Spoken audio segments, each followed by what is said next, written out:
कैसे हैं आप लोग? आई होप आप लोग अच्छे होंगे। मेरा नाम गौतम कुमार। मैं आज एक ऐसे कलाकार के बारे में बात करने जा रहा हूं जो भोजपुरी इंडस्ट्री के कोई चेहरे के मुमताज नहीं है।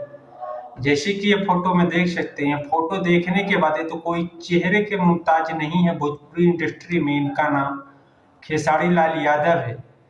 इनका एक सॉन्ग रिलीज किया गया है ग्लोबल म्यूजिक जंक्शन से। नवरात्र के शुभ अवसर पर रिलीज किया गया है, जो अभी 5 नंबर पे ट्रेंड कर रहा है, जैसे कि देख सकते हैं। इसमें सॉन्ग का टाइटल है देवी माई से हिलल। ये सॉन्ग का बोल है परखंड हो या जिला देवी माई से हिला।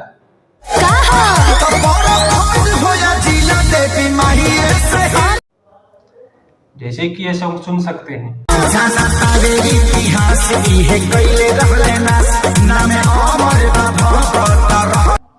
आई होप आपको सॉन्ग अच्छा लगा हो। अच्छा लगा तो लाइक, सब्सक्राइब, शेयर करें। मिलते हैं नेक्स्ट ट्रेंड सॉन्ग के साथ, तब तक के लिए बाय।